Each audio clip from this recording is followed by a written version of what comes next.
오늘 우리가 주목하고자 하는 하나님 말씀은 구약성경 신명기 29장 29절 말씀입니다. 한 절 우리 다 함께 봉독하겠습니다. 준비되셨죠? 시작. 감추어진 일은 우리 하나님 여호와께 속하였거니와 나타난 일은 영원히 우리와 우리 자손에게 속하였나니 이는 우리에게 이 율법의 모든 말씀을 행하게 하심이니라. 아멘. 많은 목회자들이 존경하고 또 많은 성도들이 존경하는 우리 시대의 설교자 한 분이 계십니다. 얼마 전 이분의 아들이 미국에서 지병으로 소천하셨습니다.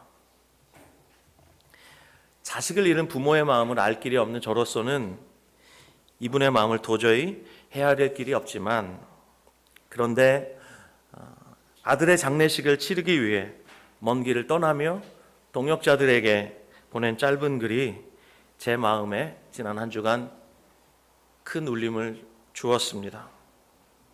그분이 짧은 글에서 이렇게 말했습니다. 그리스도인이란 답을 가진 사람이 아니라 답을 모른 채로 믿음으로 앞을 향해 나아가는 사람이라는 말이 마음에 들어옵니다. 아들을 불러가신 이유에 대한 답을 찾지 못했고 영원히 찾지 못할 듯합니다. 그래도 믿음으로 나아가야 할 것입니다. 위로와 기도를 보내주신 모든 동역자들에게 감사드립니다. 그리스도인이란 답을 가진 사람이 아니라 답을 모른 채로 믿음으로 앞을 향해 나아가는 사람이라는 말이 마음에 들어옵니다. 아들을 불러가신 이유에 대해 답을 찾지 못했고 영원히 찾지 못할 듯합니다. 그래도 믿음으로 나아가야 할 것입니다. 그런가 하면 제가 사랑하고 존경하는 한 선교사님께서 최근에 모든 사역을 다 내려놓고 병든 몸을 치료받기 위해 고국에 들어와 계십니다. 이 선교사님은 60세가 넘은 나이에 선교지로 가셨던 분입니다. 사실 그 선교지에는 맛있는 맛집도 없습니다. 그리고 근사한 호텔 하나 없습니다. 그리고 여유롭게 즐길 수 있는 유원지나 테마파크, 공원 하나 없습니다. 정말 아무것도 없습니다. 정말이지 웬만한 사람은 우울증에 걸리기 딱 좋은 환경입니다. 몇 년 전 그 선교지에 방문했을 때 선교사님 댁에 머물 기회가 있었는데, 제 아무리 남은 인생을 하나님께 다 바치고 선교지에 뼈를 묻기 위해 가셨다 할지라도 정말 힘들 때가 있을 것 같아서 제가 여쭤봤어요. 선교사님, 정말 힘들 땐 어떻게 극복하세요? 그랬더니 제게 이렇게 대답해 주셨어요. 대단한 비법이 있을 것 같았는데 뜬금없게 이렇게 제게 말씀해 주셨어요. 천국이 너무 그리워요. 이 말 한마디 하셨어요. 그리고 그 다음날 새벽에 사랑하는 주님을 만나기 위해 새벽 기도를 가셨어요. 근데 그분이 지금 병든 몸을 이끌고 병상에서 투병 중에 계십니다. 여러분 생각해 보세요. 그렇게 주님을 사랑하고 주님을 위해서 남은 인생 다 바치기로, 그리고 사랑하는 주님을 매일마다 그리워하며 날마다 이른 새벽에 주님과 교제하는 것을 그렇게 좋아하시는 분이 죽을 병에 걸렸습니다. 그래서 얼마 전 이런 글을 페이스북에 남겼습니다. 사람이 평생 병들지 않고 건강하게 산다는 것은 큰 복이 아닐 수 없다. 나도 이 나이 되도록 건강하게 살아온 것이 참 복 있다고 생각했다. 그러나 요즘 아주 작은 3mm, 7mm 되는 작은 돌들이 간에 박혀 일으키는 문제들로 나의 건강은 온데간데 없어지고 삶 자체도 송두리째 흔들리고 있다. 사과 반쪽을 삼키지 못하고 물맛도 없어졌으니 어찌 육체를 기동하며 살겠는가. 급기야는 격리 기간 중에 119에 실려 응급실에 다녀오고 약으로 통증을 조절하며 근근히 2주를 버텼다. 다음 주면 병원에서 치료를 시작한다. 얼마만큼 치료가 되어 원래의 건강을 회복할 수 있을지 알 수가 없다. 앞으로 치료의 결과가 어떠하든 간에 오늘 내가 확신하는 바는 병든 몸의 유익이다. 무슨 헛소리냐 하겠지만 지난 2주 동안 나는 남은 인생을 어떻게 마무리해야 할 것인지 깊이 생각하는 유익이 있었다. 다 내려놓는다.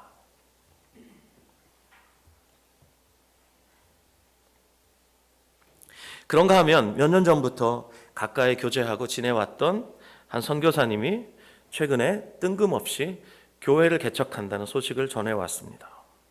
그동안 이 선교사님과 교제하고 이분이 선교지를 섬기시는 것을 보면서 정말 이분은 선교지에 오래 계실 줄 알았습니다. 그런데 갑자기 한국에 들어오시게 됐고 또 갑자기 교회를 개척하신다고 말씀하시니 제 마음속에 가장 먼저 들었던 생각은 정말이지 하나님의 계획은 알다가도 모르겠다는 것이었습니다. 저만 해도 그렇습니다. 제가 지금 하고 있는 이 교회 사역, 교회를 개척하고 14년 동안 섬겨오면서 이건 원래 제 인생에 없었던 계획이었습니다. 아시다시피 저는 단 한 번도 교회를 개척하겠다는 생각을 꿈에도 해본 적이 없었던 사람입니다. 그런데 어느 날 뜬금없이 정말 뜻밖의 주님이 제게 내 교회를 개척하라 라는 음성을 2번 들려주시는 바람에 제가 이 길로 빠지게 됐습니다. 아마 여러분도 우리 교회에 출석하시게 될 줄은 꿈에도 모르셨겠죠? 제 설교 원고에는 하하하라고 적혀 있는데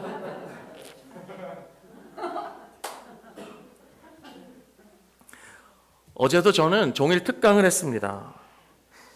성경을 가르치는 사역, 이 사역도 원래 제 인생의 계획엔 없었던 겁니다.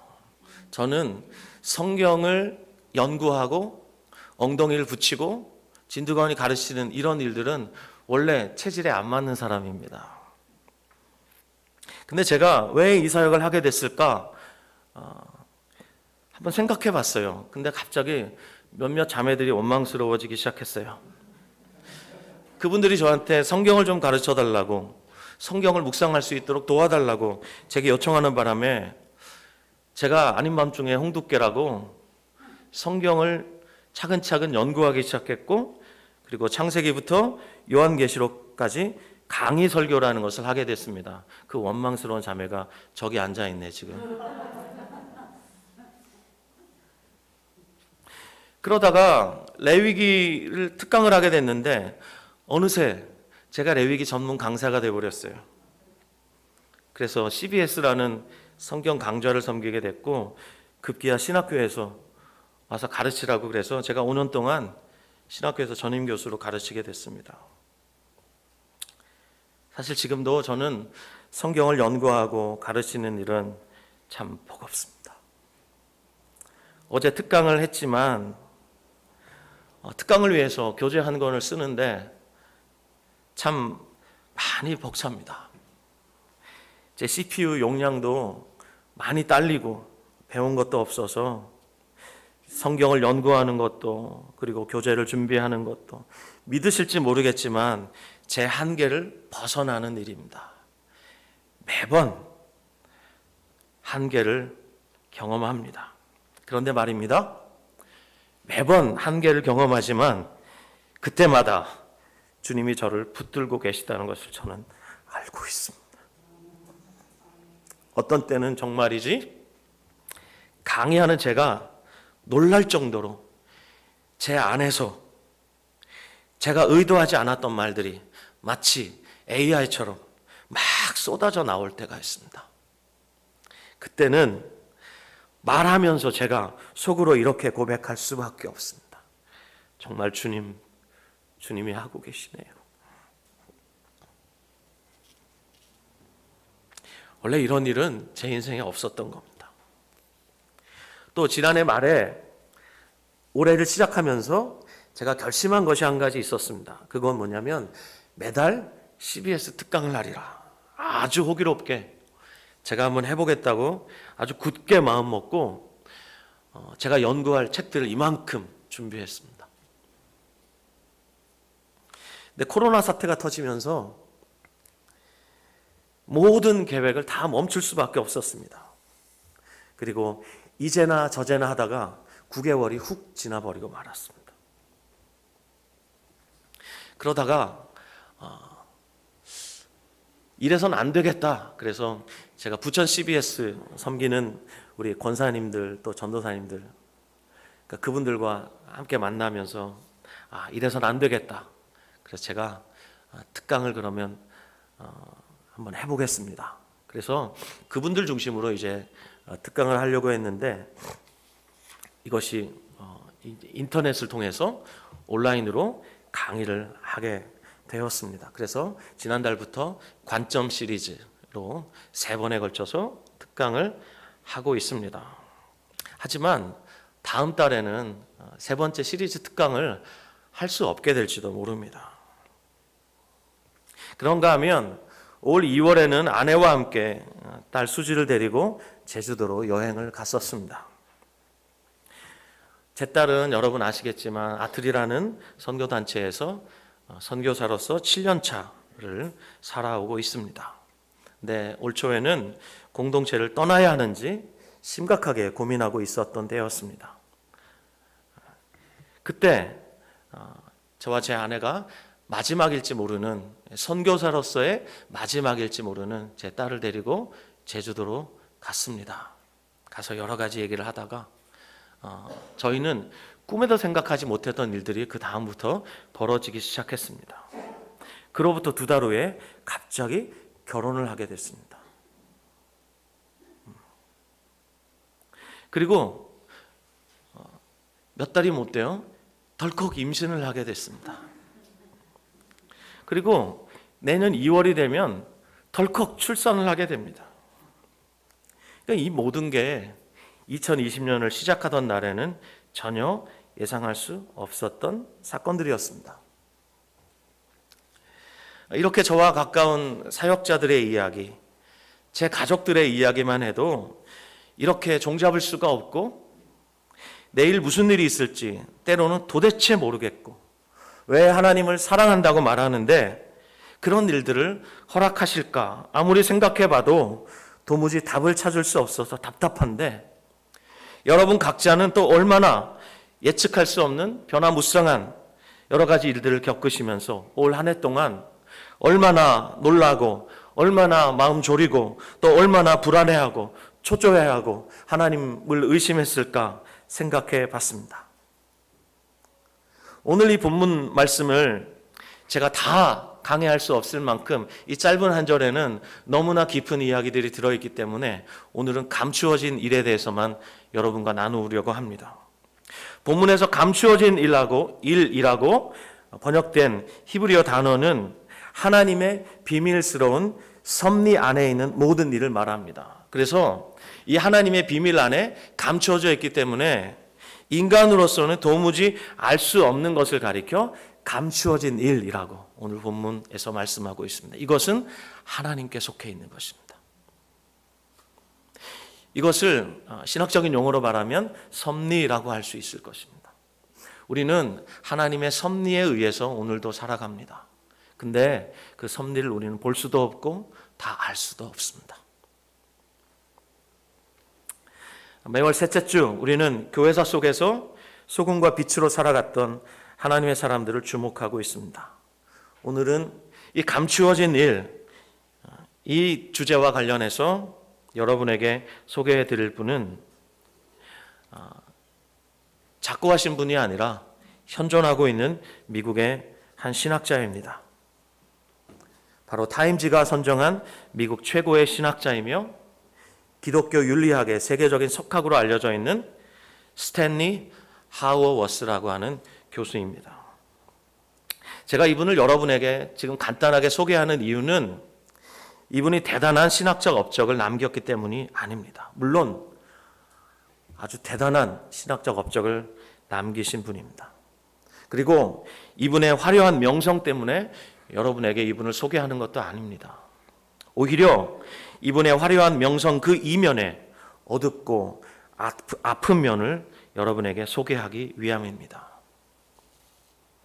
아까 제가 서두에 소개해드렸던 한국의 유명한 설교자, 그분에게 일어났던 일들, 제가 사랑하고 존경하는 선교사님들의 삶에 갑자기 일어났던 이런 일들과 견줄 수 있겠냐마는 이분의 이야기 여러분 잠깐 들어보실랍니까?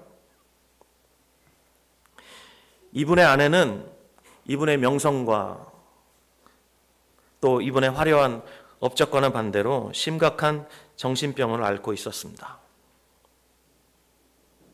아내로 인해서 그는 처절한 외로움과 절망의 시간들을 겪었습니다. 그의 부인은 심각한 조울증 환자였습니다. 갑자기 다른 남자와 성관계를 하겠다고 고집하고 또 하나님의 신호가 없으면 잠들지 않겠다며 잠들기를 거부하고 수차례 날마다 환시와 환청을 반복했습니다.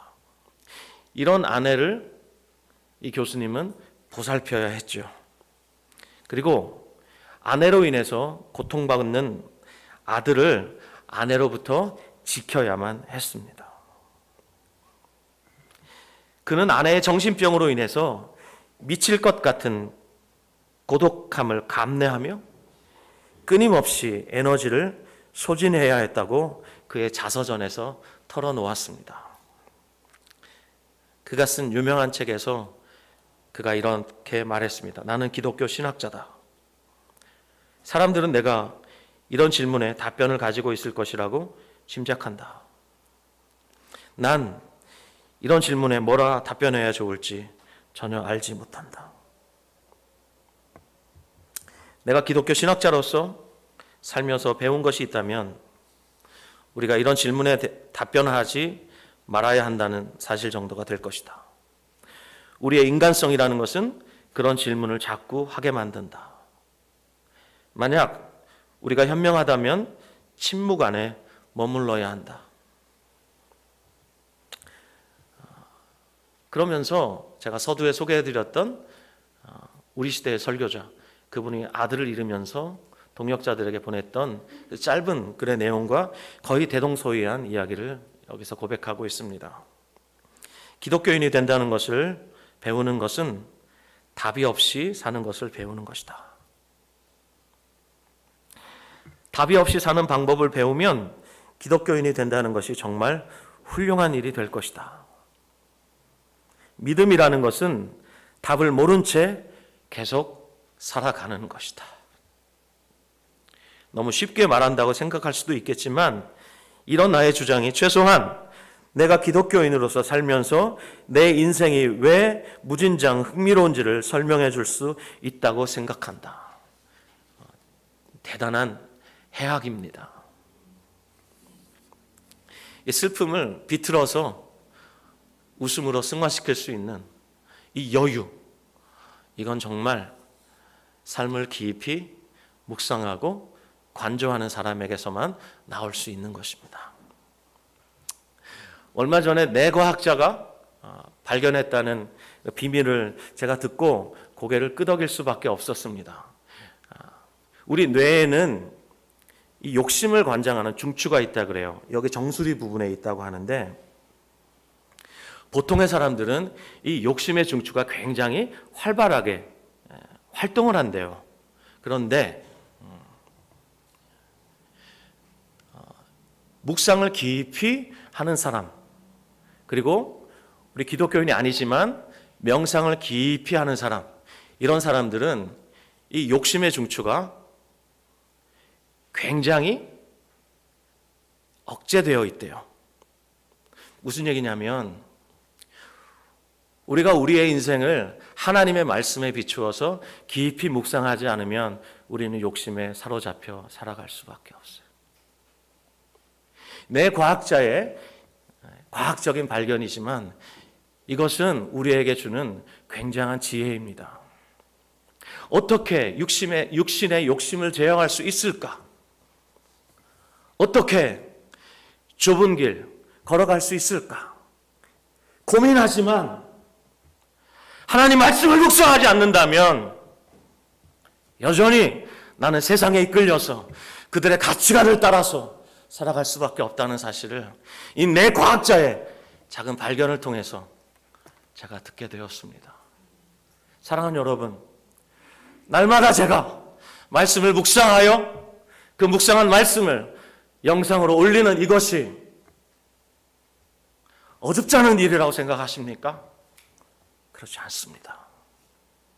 여러분들이 그 영상을 묵상하면서 혹은 여러분이 개인적으로 하나님 말씀을 묵상하면서 그 말씀을 통해서 여러분의 삶을 비추어 보고 그리고 여러분이 왜 이 땅에 왔는지 그리고 왜 살아야 하는지 앞으로 남은 인생을 어떻게 살아야 하는지 여러분의 삶을 하나님 말씀에 비추어서 깊이 묵상해 보지 않는다면 여러분은 여전히 욕심의 중추가 활발하게 작동하면서 세상의 욕심에 끌려서 하나님이 우리 인생에 하나님의 자녀들에게 허락하신 이 위대한 선물을 조금도 맛보지 못한 채 마지막에 주님 앞에 서게 될지 모를 일입니다.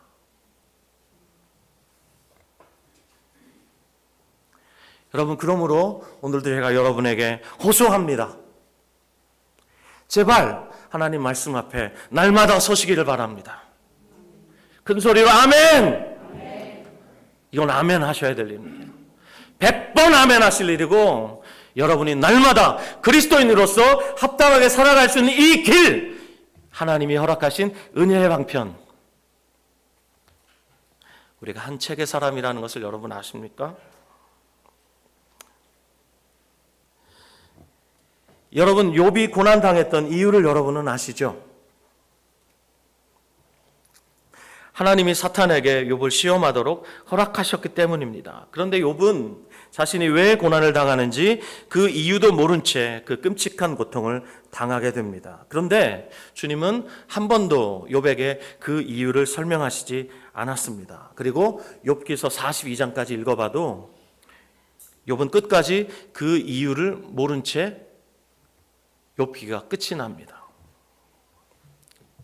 이 욥에게 와서 욥의 세 친구들이 한마디씩 하죠. 그래서 이 욥의 세 친구들이 지루한 변론을 주고받습니다. 이것이 욥기서의 대부분을 차지하고 있습니다. 정말 아무런 도움이 되지 않는 쓰레기 같은 철학들을 남발하고 있습니다. 그 지루한 논증 속에서 고통스러운 시간들이 흘러갑니다. 하루하루가 고통 그 자체입니다. 너무 고통스러운 욥은 차라리 죽었으면 좋겠다고 탄식하기에 이르릅니다. 하지만 하나님은 이 욥을 그냥 지켜보기만 하십니다. 이러지도 못하고 저러지도 못하는 가운데 고통스러운 일상이 하염없이 지나갑니다. 친구들의 위로와 조언이 전혀 도움이 안 됩니다. 오히려 그들의 말은 쓰린 상처에 소금을 뿌리는 격이었습니다. 뿐만 아니라 친구들의 조언은 욥에게 아무런 답도 줄 수 없었습니다. 여러분, 이것이 우리의 인생이라고 생각합니다. 답을 모르는 사람들이 남에게 답을 알려주려고 하는 어줍지 않은 인생들의 빈약한 노력입니다.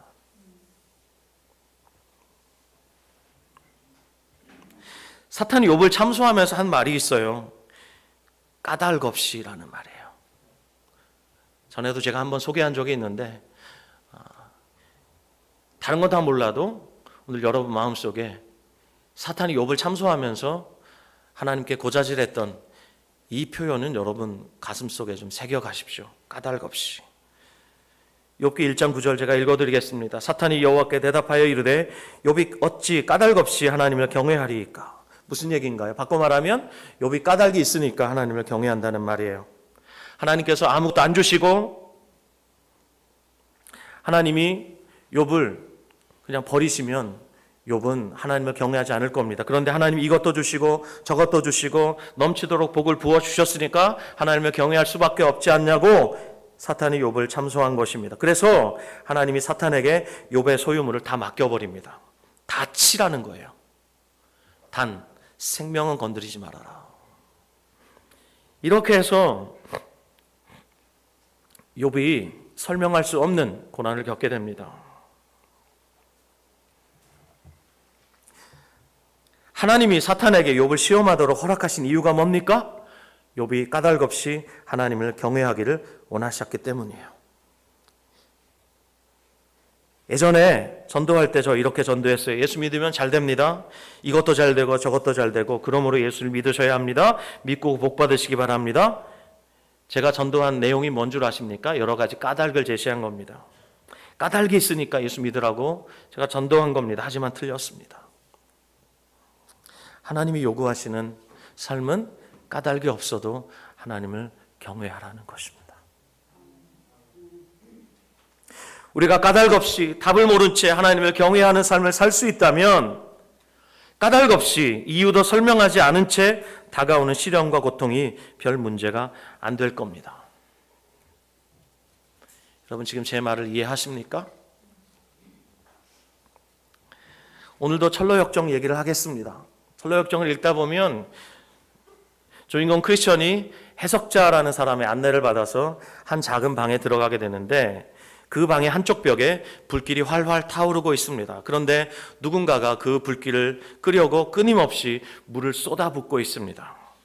그렇지만 불길은 조금도 수그러들지 않고 오히려 더욱 거세고 뜨겁게 타오릅니다. 크리스찬이 묻습니다. 해석자에게 묻습니다. 이것이 무엇을 뜻하는지. 그랬더니 해석자가 이렇게 대답해 주지요. 저기 타고 있는 저 불길은 사람 마음에 작용하는 성령의 은총을 뜻합니다. 저 불을 끄려고 물을 쏟아붓는 자는 마귀인데 그가 계속해서 불을 끄려고 물을 부으면 부을수록 불길은 더욱더 세차게 타오르지요. 물을 부으면 불은 꺼지는 게 당연하지요. 안 꺼지고 오히려 더욱 세차게 타오른다는 것입니다. 이 이유를 보여주려고 해석자가 이번에는 크리스천을 벽 뒤로 데려갑니다. 거기에서 크리스천이 한 사람을 보게 되는데 그 역시 손에 무언가를 들고 있습니다. 알고 보니까 기름 항아리예요. 계속해서 몰래 기름을 붓고 있는 거예요. 기름을 퍼붓고 있는 거예요. 이것이 무엇을 뜻하는지 크리스찬이 또 궁금합니다. 그래서 해석자에게 묻습니다. 그랬더니 해석자가 이렇게 대답해 줍니다. 이분은 바로 그리스도이십니다. 그분은 인간 마음속에 은총을 보존하시기 위해 끊임없이 은혜의 기름을 계속 부어주고 계시는 것입니다. 그렇기 때문에 악한 마귀가 제 아무리 불을 끄려고 해도 끄지 못하는 것이며 주를 믿는 백성의 영혼은 마귀의 방해에도 불구하고 계속해서 은혜를 누릴 수 있습니다. 여러분 까닭 없이 답을 모른 채 메마른 땅을 한없이 걷는 것 같은 삶, 이것이 우리 인생입니다. 하지만 이런 인생을 걸어가면서 그 누가 주님의 특별한 은혜 없이 살 수 있다고 말할 수 있겠습니까? 우리의 힘과 지혜와 노력으로 됩니까? 안 되니까 엎드리는 겁니다. 그래서 엎드리는 겁니다. 우리가 엎드려야 주님이 우리 가운데 일하실 수 있고 주님이 부어주시는 이 기름이 헛되지 않게 되는 겁니다. 낭비되지 않게 되는 겁니다. 엎드려 겸손히 주님의 은혜를 구하는 것입니다. 이것이 답 없이 사는 인생에게 반드시 필요한 삶입니다. 날마다 하나님 말씀이 깊이 묵상이 되든 묵상이 되지 않든 하나님 앞에 나가면 주님이 우리 수준에 맞게 말씀을 깨닫게 해주실 것이라고 저는 분명히 믿습니다. 그리고 우리가 펄펄 살아있으면 주님이 일하실 수가 없어요. 그렇기 때문에 엎드리는 거예요. 그래서 엎드리는 겁니다. 사랑하는 여러분, 올 한 해 여러분이 어떤 계획을 세우셨습니까? 이제 11월에 접어듭니다. 제가 14년 동안 목회를 하면서 1년 동안 가장 힘든 달이 언제인가? 어김없이 11월이었습니다. 11월이 되면 웬일인지 모르게 분위기가 이렇게 쫙 가라앉아요. 이 가을의 우수를, 가을을 타는 겁니까? 모르겠어요. 그냥 이유도 없이 쫙 깔아앉아요. 성도들도 보면 뭔가 한 해 동안 뭔가 열심히 해왔는데 뭔가 안 풀리는 것 같은, 빈바구니 들고 있는 것 같은 이런 허탈함이 있는 것 같아요. 그러다가 12월이 되면 다시 소생하는 것을 보게 되면서 11월 달에 접어들면서 제 마음속에 올해도 이상하게 마음속에 한켠이 쎄해요. 그래서 오늘 다시 한번 그러지 말자고, 주님 앞에 엎드리자고. 여러분, 우리 인생 우리가 계획한 대로 안 된다고, 주님께 속한 것 우리가 모른다고 여러분에게 말씀드리고 있는 겁니다. 그러므로 여러분, 우리가 알 수 없는 것을 알려고 하지 말고 모른 채로 믿음으로 뚜벅뚜벅 걸어가자 이 말입니다. 아멘. 어떻게 걸어가야 할까요? 세상 사람들이 답을 알고 있습니까? 아니요. 우리도 모르는데 저들이 어떻게 합니까? 그러므로 모른 채로 어떻게 살아야 할까요? 이 욕심 중추가 시키는 대로, 마음껏 원하는 대로 그렇게 살 수 없지 않습니까? 슬퍼도 아멘 하세요. 하나님 말씀 앞에 나아가는 것입니다. 그리고 내 힘으로, 내 뜻대로, 내 지혜로 안 되니까 주님 앞에 엎드리는 것입니다. 그래서 엎드리는 겁니다. 아멘. 자, 한 주간 어떻게 살아야 할까? 우리 일생을 어떻게 살아야 할까? 답이 뻔하죠. 모릅니다. 그렇지만 하나님의 은혜에 기댈 수밖에 없는 것입니다. 그래서 말씀 앞에 엎드리는 것이고 또 주님 앞에 엎드리는 겁니다. 그때 주님께서 우리 가운데서 일하시고 하나님의 뜻을 이루실 겁니다. 저는 주님을 믿습니다. 저는 주님을 믿습니다. 여러분들도 주님을 믿으시기 바랍니다. 주님을 신뢰하십시다. 이 시간